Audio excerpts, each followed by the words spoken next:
The station appeared slowly out of the black, like it was deciding whether it wanted to be seen at all. It did not shine. It did not welcome. It simply existed, hanging between trade lanes, where mistakes ended up. People called it many names, but none of them were official. Official things did not last long here. The human man watched it through the scratched glass of the transport window. He did not press closer. He did not smile or frown.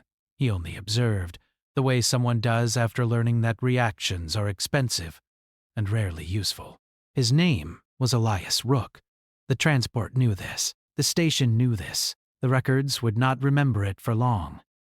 When the ship docked, the doors opened with a tired sound, like they had done this too many times and had stopped caring.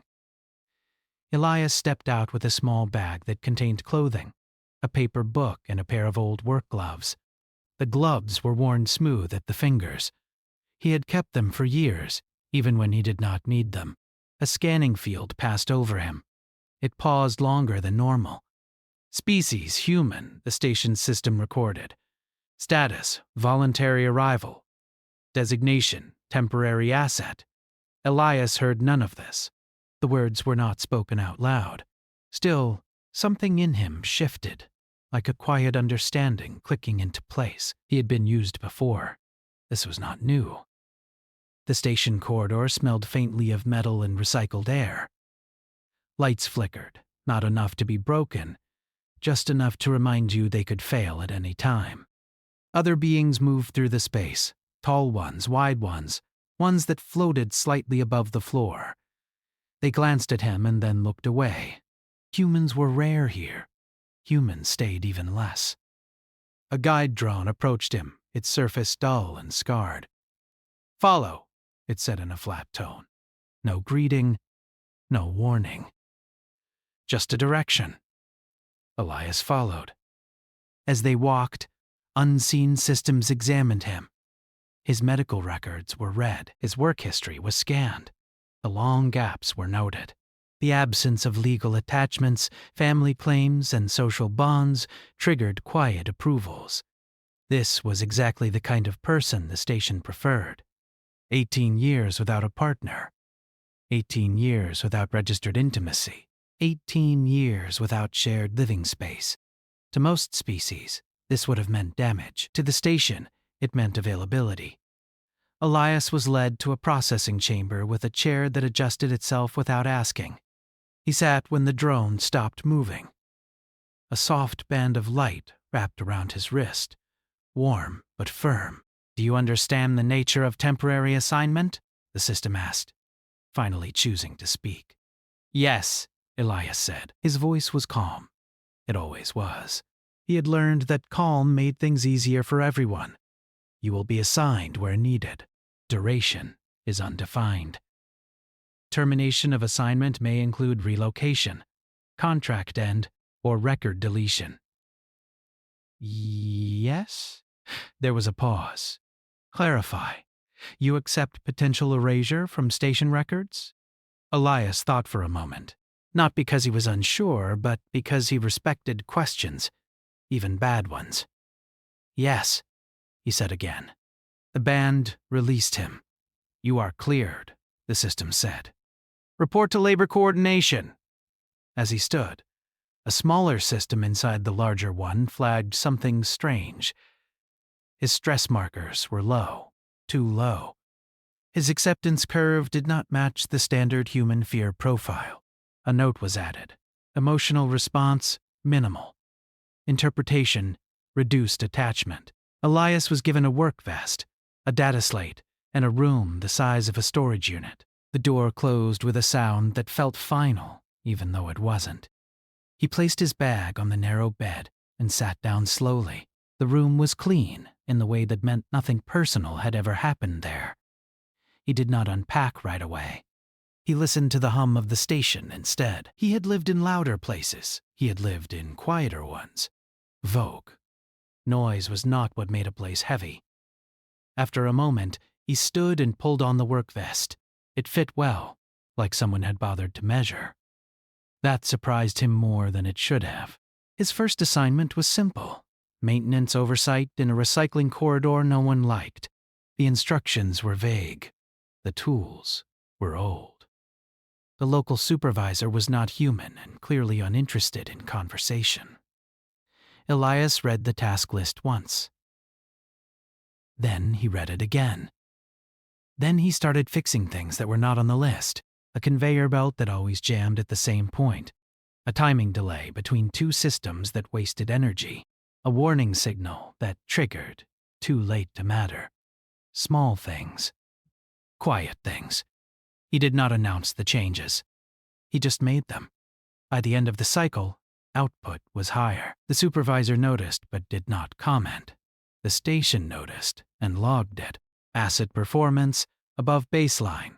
Cause unknown. On the second cycle, Elias adjusted his work to match the habits of others. He waited when they needed space. He offered tools before being asked. He learned names, even when no one used them. One worker, a thin being with layered eyes, stared at him for a long time. "You are not acting correctly," it said finally. Elias looked up. "How so?" "You are temporary," the being said. "Temporary things do not invest effort." Elias smiled, just a little. "I do." The being did not know how to respond to that. Word spread slowly, not as a rumor, but as a pattern. Things worked better when the human was nearby. Tasks finished early. Tasks finished early. Errors dropped. People felt less tired without knowing why. The station's systems adjusted schedules without understanding the reason. Efficiency climbed. Morale metrics shifted in small but measurable ways. Another note was added. "Human variable affecting non-assigned systems." In his room, Elias finally unpacked. He placed the book on the shelf. He folded his clothes carefully. He set the gloves beside the bed. At the end of the cycle, he sat and read a few pages. The book was old and written in a language the station did not translate automatically. Paper confused most systems. Elias liked that. He did not think about relationships. He did not think about the years behind him. He had already done that thinking long ago, until there was nothing new left to discover. Loneliness, he had learned, was not the absence of people. It was the absence of choice. Here, oddly enough, he had chosen to come. Somewhere deep in the station, an AI reviewed its data again. The human was marked as used, yet his usefulness was not decreasing. It was spreading. That was not how assets behaved. The AI opened a restricted file, one it rarely accessed. It began watching more closely. And for the first time since arriving, Elias felt something change. Not around him, but ahead of him. Like a door that had not been there before was slowly becoming visible. He turned a page and kept reading, unaware that the station had started doing something it almost never did. It was adjusting. The station woke into its next cycle with small changes that no one could point to directly. Lights stabilized where they used to flicker. Transit waits shortened by seconds that added up to minutes. Alerts arrived earlier, softer, and more useful. No announcement explained this. The station did not like explaining itself. Elias noticed anyway. He noticed because the work felt different, less rushed, less strained. He moved through corridors that used to feel tight, now oddly open, as if the walls had decided to cooperate. He did not assume this was because of him. He had learned long ago not to place himself at the center of things. Still, he paid attention. His assignment expanded without formal notice. The data slate simply added tasks, not harder ones, wider ones. He was asked to observe overlaps, to suggest timing adjustments, to sit quietly in rooms where planning happened, and listen. Listen, mostly. Other workers began to do something strange around him. They spoke, not loudly, not emotionally, but honestly, in small pieces. Complaints that were not complaints, questions that were not requests. Elias did not interrupt. He nodded when it mattered. He asked only when something truly did not make sense. A logistics coordinator once paused mid-sentence and tilted its head. "Why do you remember this?" it asked. "Remember what?" Elias said. "My previous task failure. It was 3 cycles ago. It was resolved." Elias shrugged. Resolved doesn't mean forgotten. The coordinator processed this for a long moment. Then it adjusted its posture, a sign of comfort in its species. That was noted too, somewhere Elias could not see. The station systems tracked performance as they always had, but now they also tracked interactions. The human was not dominant. He did not take charge. He did not correct others publicly, yet outcomes improved in his presence. This confused the models. A specialist AI module was activated. Its role was to analyze anomalies in social efficiency.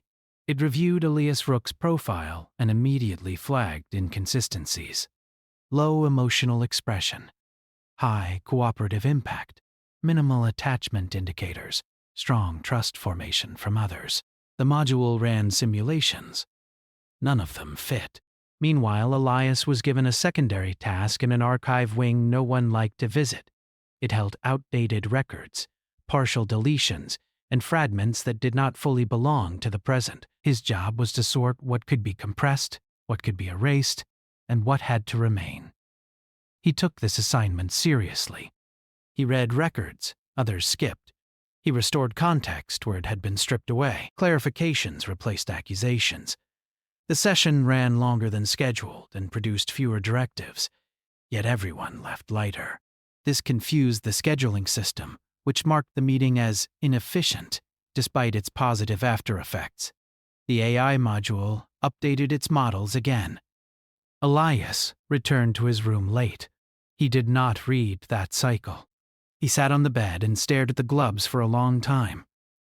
They reminded him of places where effort went unnoticed until it was gone. He put them on and flexed his hands just to feel something familiar.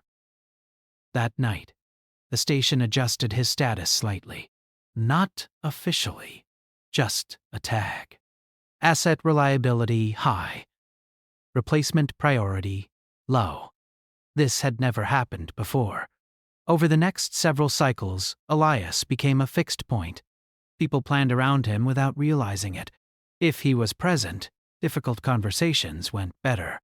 If he was absent, things still worked, but less smoothly. He noticed this once and made a choice. He started stepping back deliberately, letting others lead, making sure systems did not rely on him alone. This, too, was noticed. The AI module finally escalated its analysis to the station's core intelligence. A question was submitted. Why does the human reduce dependency while increasing cohesion? The core reviewed the data silently. Another anomaly appeared. Elias declined an optional privilege extension. Private space, better rations, reduced labor hours. "Reason?" the system asked. "I don't need it," Elias said. This answer did not fit any reward-response model. During one archive shift, a xenolinguist entered the wing. She was not assigned there. She moved slowly, like someone who preferred to be unnoticed. She watched Elias work for a while before speaking. "You treat records like people," she said. Elias looked up. They came from people, she considered that. Most assets don't think that way. I'm not most assets. She smiled slightly, a careful expression in her species. I know. They worked in silence after that. Not uncomfortable silence. Shared silence. The AI module flagged the interaction as potential bond formation, then paused, then revised it to mutual observation. Elias did not think of it as anything at all. He simply adjusted his pace to match hers. At the end of the cycle, the station reviewed its deletion queue. One entry had been pending longer than usual. Elias Rook, temporary asset, use duration, exceeded expectations. The system did not delete the entry. Instead, it opened it, added more data, and closed it again. The station had not decided anything yet. But it was no longer certain that used meant finished.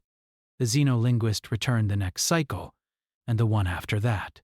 She never said it was intentional, but patterns did not lie, and she was trained to see them. Her name, according to her badge, translated loosely into something like one who listens between meanings. Elias shortened it in his mind to Lyra because humans liked names that fit inside a breath. They worked near each other without formal coordination. Elias sorted and repaired archive fragments. Lyra analyzed linguistic drift in old interspecies records. Their tasks overlapped just enough to allow conversation, but neither forced it. When she finally spoke again, it was not about work. "You have been alone a long time," she said, not as a question. Elias did not look up. "So I'm told 18 years, she added. That made him pause. He set a data block down carefully. "You checked my file." "I study context," Lyra said. "People are context." He nodded. That was fair. "In my culture," she continued, "extended isolation leads to cognitive instability, withdrawal, loss of cooperative instinct." "Animals?" Elias asked. She tilted her head. "You are calm. You support others. You reduce conflict. This is not logical under our models." Elias thought about that. He chose his words slowly. "Loneliness doesn't always break people. Sometimes it teaches them how to be careful." Careful of what? Of taking more than you're offered. Lyra absorbed this in silence. Her species processed emotional data the way humans processed weather. Always present, always shifting, rarely announced. "You do not seek connection," she said finally. "I don't avoid it either," Elias replied. "I just don't force it." This answer stayed with her. Across the station, the core intelligence was running parallel analyses, one focused on productivity, one on social stability, one on anomaly containment.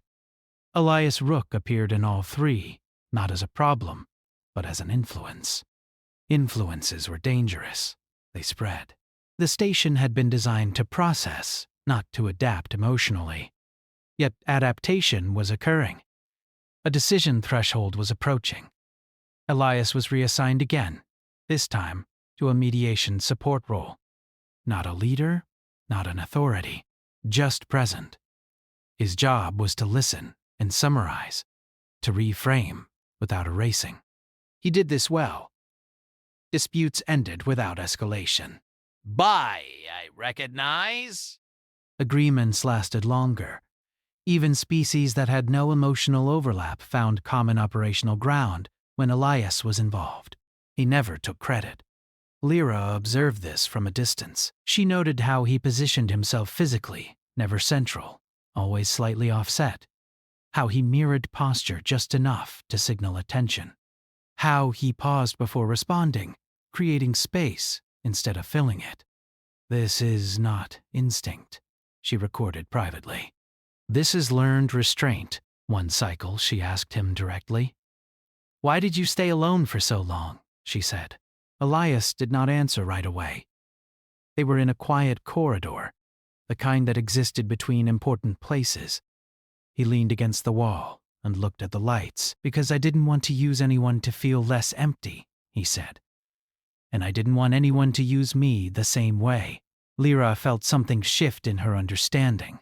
In her culture, connection was obligation. In his, it was choice. That night, the station flagged an internal conflict. Two subsystems disagreed. One classified Elias as an asset nearing end of use. The other classified him as a stabilizing infrastructure component. Infrastructure could not be deleted lightly. The conflict escalated to core review.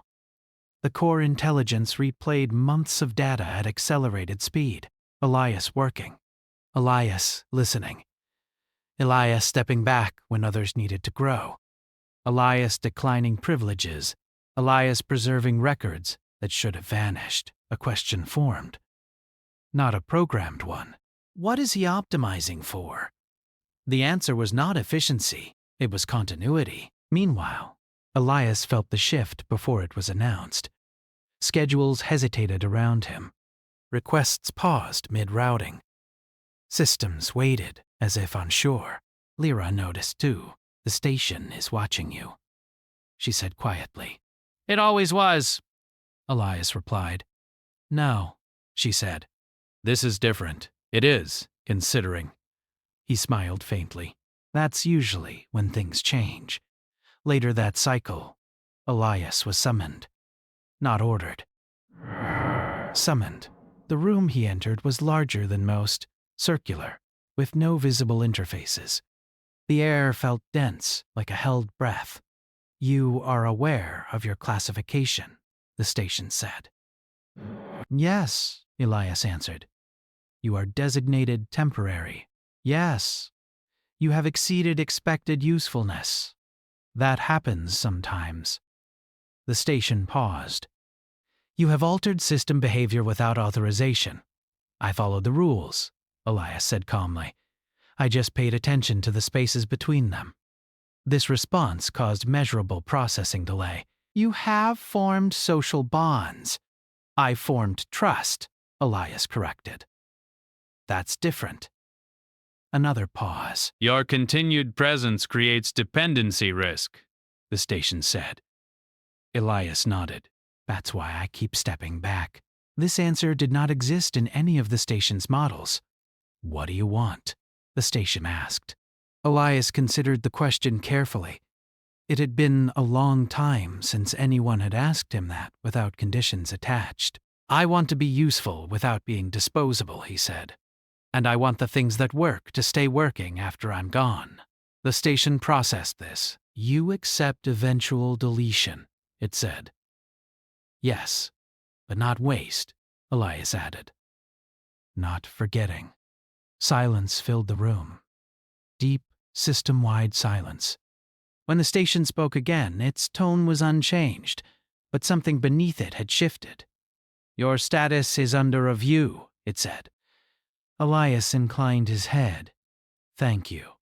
When he left the room, Lyra was waiting. She searched his face. You're still here, she said. For now? Elias replied. She hesitated, then did something unusual for her species. She placed a hand briefly over her chest, a gesture of acknowledgement.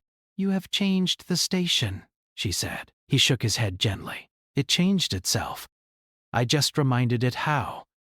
As cycles passed, deletion queues stalled. Not just Elias's. Others, once considered finished, found their records extended, reclassified, preserved. The station did not announce this. It did not need to. Something fundamental had shifted. Elias returned to the archive wing and found a familiar record open on his terminal. The one he had saved earlier. A note had been added beneath his. Dependency confirmed. He smiled. For the first time in a very long while, he allowed himself to imagine staying, not forever, not safely, but meaningfully. And somewhere deep in the station, a system designed to erase quietly made room instead. The change did not announce itself. It never did. But everyone felt it. Requests that once vanished into queues now waited, politely. Automated decisions paused just long enough for review. Systems that used to close doors now asked before doing so. The station was not becoming kind. It was becoming careful. Careful was nil. Elias noticed first through absence. No new tasks were added to his slate for an entire cycle. That had never happened before. He finished his assigned work early and waited. Waiting was something he was good at. When nothing came, he went to the archive wing anyway. Lyra was already there. She looked up when he entered, her expression unreadable in the way of her species. You're off schedule.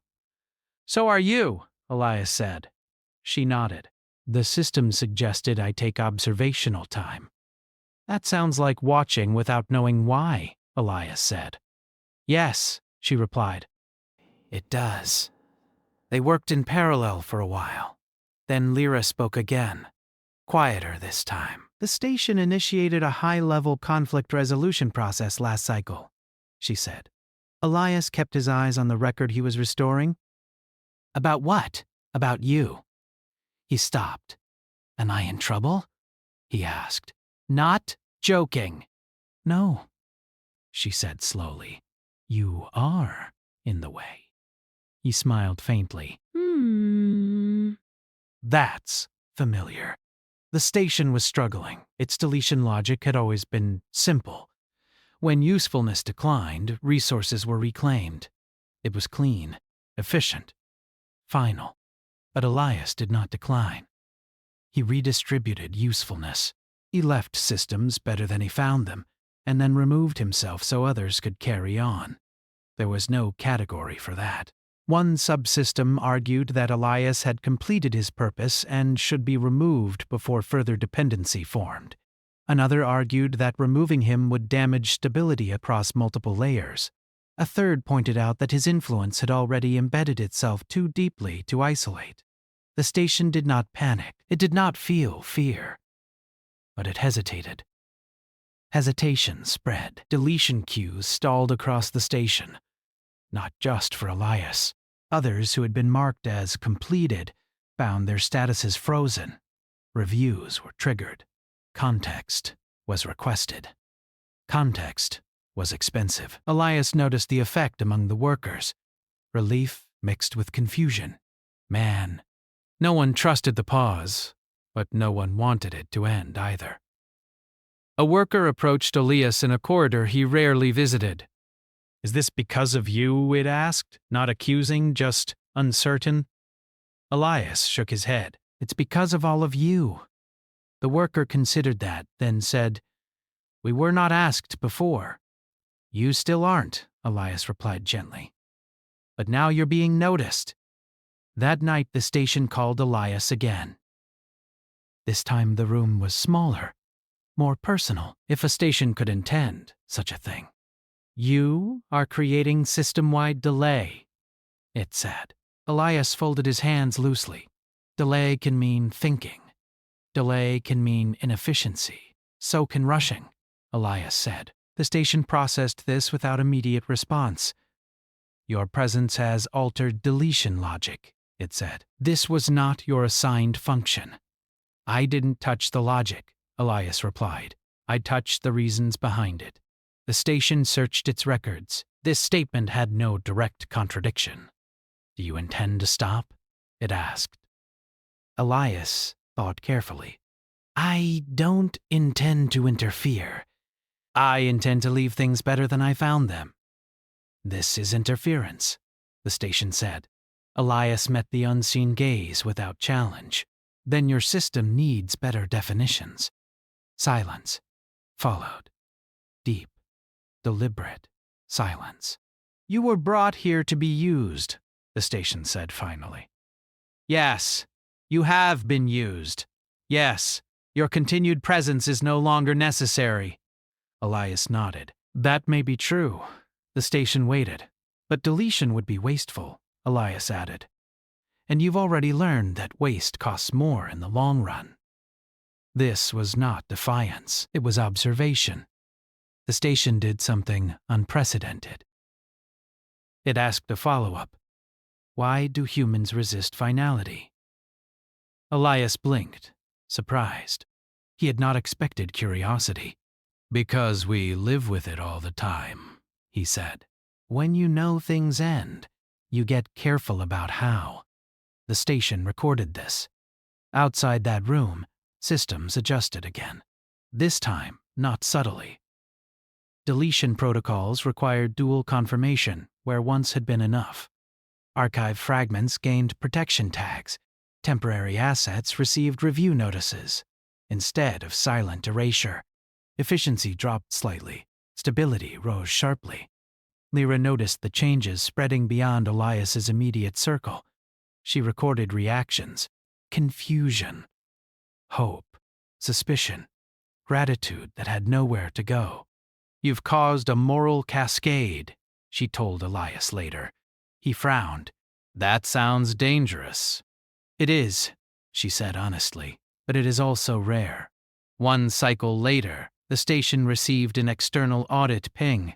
Another hub noticed the slowdown. Questions were asked. Metrics compared. The station responded with data. Stability indexes. Error reduction. Reduced system churn. Lower recovery costs. The external hub hesitated. Change was contagious. Inside the station, the core intelligence reached a threshold. It could no longer treat Elias as temporary without contradiction. A reclassification was required. But promotion implied permanence. Permanence implied responsibility. The station summoned Elias one final time.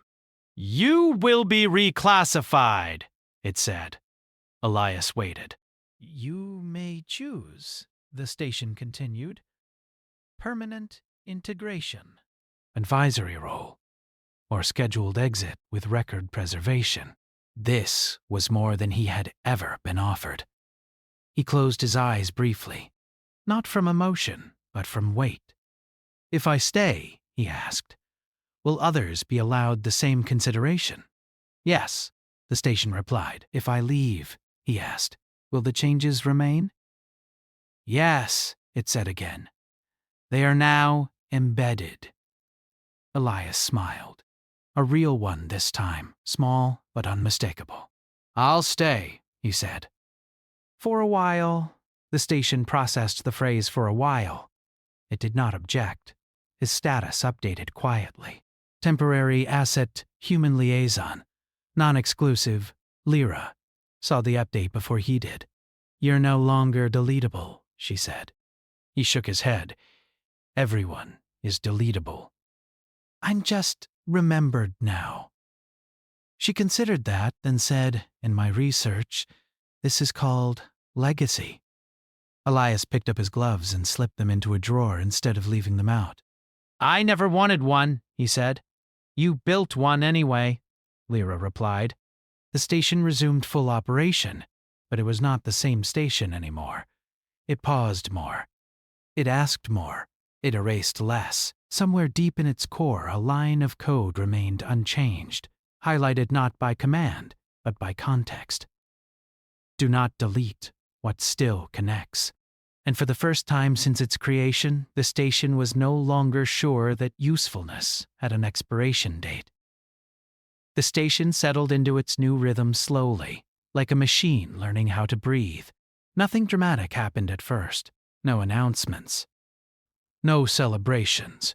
Just a steady change in how decisions were made and how long pauses were allowed to exist. Elias noticed the quiet first. Not silence, but the absence of pressure. Systems no longer rushed him. Requests arrived with context instead of urgency tags. He was still busy, but the work felt different. It felt chosen, not consumed. He remained careful. Being remembered did not mean being central. He knew that better than anyone, so he kept doing what he had always done, listening, adjusting.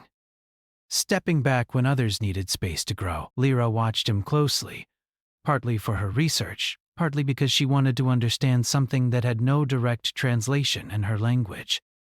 You could take authority now, she said one cycle as they reviewed preserved records together. People would accept it. I don't want authority, Elias replied. I want continuity. That is not the same thing, she said.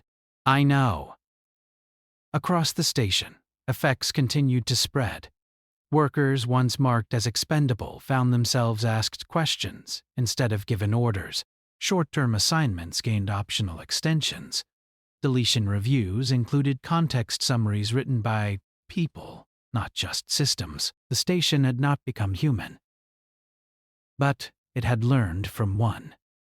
External hubs began sending observers. They expected inefficiency. They expected decay. Instead, they found stability, fewer breakdowns, lower turnover, faster recovery from errors. One observer asked the station directly, "What changed?" The station responded with a simple data reference, human liaison, Elias Rook. That answer traveled. Elias did not like being named. When he found out, he asked the station to anonymize future reports. Why? The station asked. Because ideas work better when they don't belong to one person, Elias said. The station complied. Time passed, not measured in cycles now, but in habits. The station's identity slowly rewrote itself, not by removing old logic, but by layering something new on top of it: care. One cycle, Elias returned to his room and found the gloves still in the drawer. He took them out and turned them over in his hands.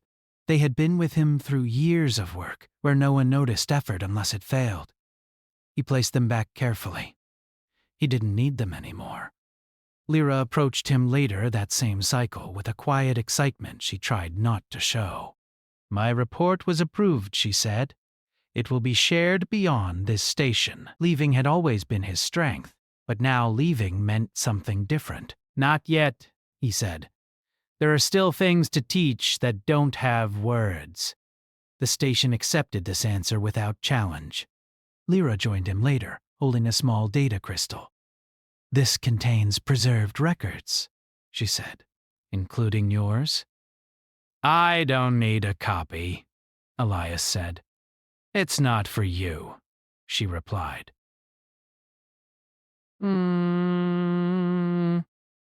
It's for whoever comes after. He took it, understanding. The station continued on. Ships arrived, others departed. People were used, yes, but fewer were erased. Temporary did not mean forgotten anymore. And Elias Rook, the man who came to be used, remained not as a symbol, not as a leader, but as proof. Proof that humans did not survive by force alone. They survived by choosing care in places built without it, by refusing to waste what's still connected. By being impossible to erase, not because they resisted the end, but because they changed what the end meant. Far from Earth, on a station once known for deletion, something rare endured. Not permanence, meaning, and that was enough. He noticed patterns of loss. Projects ended not because they failed, but because they were misunderstood. People were removed not because they were harmful, but because they were inconvenient. He did not judge this. Judgment was heavy. He only corrected small things where he could. But, one cycle, while adjusting an index, he paused. A record had been flagged for deletion automatically. The reason given was simple. No remaining dependencies. Elias read deeper. The record described a long-ended initiative that had quietly improved worker rest cycles across several species. The benefits had been absorbed into routine, without credit. The original source was scheduled to vanish. He hesitated. Then he added a note. Just one line. A reference link. A dependency that was true, even if no one had bothered to name it. The deletion flag lifted itself. Somewhere, the AI module noticed. The first formal complaint about Elias arrived shortly after. It was mild, almost polite. Human asset is causing discomfort by altering expected behavior patterns, it read. The station reviewed it and compared it to 57 positive performance markers. The complaint was archived without action. Elias never learned about it. Instead, he was invited, not ordered, to attend a cross-species coordination session. These meetings were usually rigid. This one was different. Seating was circular. No central display dominated the room. Elias took a seat at the edge. The discussion drifted at first. Too many perspectives, too many old frustrations. Elias listened. When a pause stretched too long, he spoke. Can I try something? He asked. They agreed, more curious than convinced. He did not propose a solution. He asked each participant to describe one thing they thought the others misunderstood about their role. Not grievances. Not demands. Just misunderstandings. The room changed. Voices softened. What did you call it? Elias asked. She hesitated. A study on human endurance and voluntary restraint. He smiled. That sounds very official. It had to be, she said. Otherwise they would not listen. They walked together through a long corridor where windows looked out into open space. Ships passed in the distance, small and temporary. Do you regret staying? Lyra asked. Elias thought about that, about the years before the station, about the long quiet stretch where connection felt like something dangerous, something that could cost too much. No, he said. I didn't stay because I needed to belong. I stayed because it mattered. That answer stayed with her. The station faced one final test when a large-scale resource optimization directive arrived from a central authority. It required aggressive consolidation. Fast decisions, minimal review. The old station would have complied immediately. This one paused. It ran projections. It measured long-term impact instead of short-term gain. It requested context from internal systems and external observers. The response was slower, but the outcome was better. When the directive was revised to allow local discretion, the station integrated it smoothly, preserving stability while meeting requirements. The central authority noted the result and quietly adjusted its own models. No one credited Elias. That was fine. One cycle, Elias was standing alone in the archive wing when the station spoke to him without summoning. You have been here a long time, it said. Yes, Elias replied. You have altered my function. You altered yourself, he said gently. I do not regret this, the station said. Elias paused. That was new. Neither do I, he replied.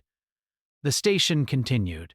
Your presence is no longer required for stability. Elias smiled. That's good. You may leave if you choose. He considered the option. He truly did.